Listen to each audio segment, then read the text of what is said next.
Hi ಎಲ್ರಿಗೂ ನಮಸ್ಕಾರ. ಹೇಗಿದ್ರಿ ಎಲ್ಲರೂ? ನಾನು ನಿಮ್ಮ ಪೂಜಾ ಕುಂದಾಪುರ. ನಾವಿವತ್ತು ಈ ಬಿಸಿಲೂರೆಗೆ ಈ ಕಾಡಲ್ಲೇ ಎಲ್ಲಿ ಹೋತೈತಂತ ಅನ್ಕೊಂತ ಇದ್ರ್ಯಾ? ಹೌದು, ನಾವಿವತ್ತು ಹೋತಿಪ್ಪುದು ಬ್ರಹ್ಮಲಿಂಗೇಶ್ವರ ದೇವಸ್ಥಾನ ಮಾರಣಕಟ್ಟಿಗೆ. ನೀವು ಯಾವುದೇ ಊರಾಗಿರಿ ಅಥವಾ ಎಲ್ಲಿಂದ ಯಾವ ದೇಶದಾಗೆ ಇರಿ, ಊರಿಗೆ ಬಂದಳಿಗೆ ಒಂದ್ಸಲನಾದರೂ ಬ್ರಹ್ಮಲಿಂಗೇಶ್ವರ ದರ್ಶನ ಮಾಡ್ಕೊಂಡು ಬಂದರೆ ಮನಸ್ಸಿಗೆ ಏನೋ ಒಂಥರ ಖುಷಿ, ಹಾಗೆ ನೆಮ್ಮದಿ. ನಾನು ಹಾಗೆ ಏಗಳಿಗಾದರೂ ಊರಿಗೆ ಬಂದಲ್ಲ ಮಾರಣಕಟ್ಟಿ ಹಾಗೆ ಕೊಲ್ಲೂರಿಗಂತೂ ಮಿಸ್ ಮಾಡದೆ ಹೋತೆ. ಇಲ್ಲಿಗೆ ಬಂದರೆ ಏನೋ ಒಂಥರ ನೆಮ್ಮದಿ ತೃಪ್ತಿ ಸಿಗುತ್ತೆ ನಂಗಂತೂ. ನಾವು ಹೋಗಿದ್ದು ವೀಕ್ ಡೇಸಾಗ, ಆದ್ದರಿಂದ ಅಷ್ಟೊಂದು ಹೆಚ್ಚೇನು ರಶ್ ಇರೋದಿಲ್ಲ.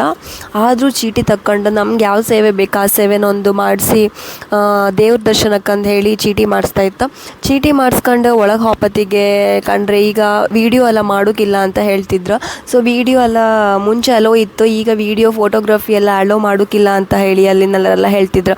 ಆದರೂ ಒಂದು ಒಳ್ಳೆ ರೀತಿಯಲ್ಲಿ ನಮಗೆ ಬ್ರಹ್ಮಲಿಂಗೇಶ್ವರನ ದರ್ಶನ ಆಯಿತು. ದರ್ಶನ ಮಾಡ್ಕೊಂಡು ನಾವು ಕಡೆಗೆ ಬಂದದ್ದು ಊಟ ಮಾಡೋಕ್ಕೆ. ನಾವು ಹೆಗಳಿಗೆ ಬಂದರೂ ಹಾಗೆ ಮಾರಣಕಟ್ಟೆಲ್ಲೇ ಊಟ ಮಾಡ್ಕೊಂಡೇ ಬರೋದು. ಇಲ್ಲಿಂದು ಊಟ ಅಷ್ಟು ಒಳ್ಳೆ ಇರುತ್ತೆ. ಹಾಗೆ ನನಗಂತೂ ಇಲ್ಲಿ ಊಟ ಮಾಡೋದಂದರೆ ತುಂಬ ಇಷ್ಟ. ಊಟ ಎಲ್ಲ ಮುಗಿಸ್ಕೊಂಡು ಹೊರಗೆ ಬಂದಲ್ಲಿ ಅಲ್ಲೊಂದು ಬಿದ್ರಿಂದ ಮಾಡೋದು ಅಣ್ಕಾಯಿ ಬುಟ್ಟಿ ಇತ್ತು. ನನ್ನ ಚಿಕ್ಕಮ್ಮಂಗೆ ಎಲ್ಲಿಗೆ ಹೋದ್ರು ಎಂತಾದರೂ ಯೂನಿಕ್ ಐಟಮ್ಸ್ ಕಂಡ್ರೆ ಮನೆ ತಗೊಂಡು ಹೋಗೋಕೆ ಭಾರಿ ಇಷ್ಟ. ಹಾಗಾಗಿ ಅದೊಂದು ಬುಟ್ಟಿನ ಅದೊಂದು ಪರ್ಚೇಸ್ ಮಾಡ್ಕೊಂಡು ನೆಕ್ಸ್ಟ್ ಮನೆಗೆ ಹೋಪ ಅಂತ ಹೊರಟಿದ್ದು. ಆಗಲಿಕ್ಕೆ ಒಂದು ಗೋಲಿ ಸೋಡದ ಅಂಗಡಿ ಗೋಲಿ ಸೋಡಾ ಕಂಡ್ರ ಮೇಲೆ ಕುಡಿಕಂತ ಅನಿಸ್ತು. ಹಾಗಾಗಿ ಗೋಲಿ ಸೋಡಾ ಹೋಯ್ಕ ಎಷ್ಟು ರೂಪಾಯಿ ಅಂತ ಕೇಂದ್ರ 20 ರೂಪಾಯಿ ಅಂದರು. ಮುಂಚೆ ನಾವೆಲ್ಲ ಸಣ್ಣ ಕಿಪ್ಪತ್ತಿಗೆ 50 ಪೈಸೆಗೆ 2 ರೂಪಾಯಿಗೆಲ್ಲ ಗೋಲಿ ಸೋಡಾ ಸಿಗ್ತಿತ್ತು.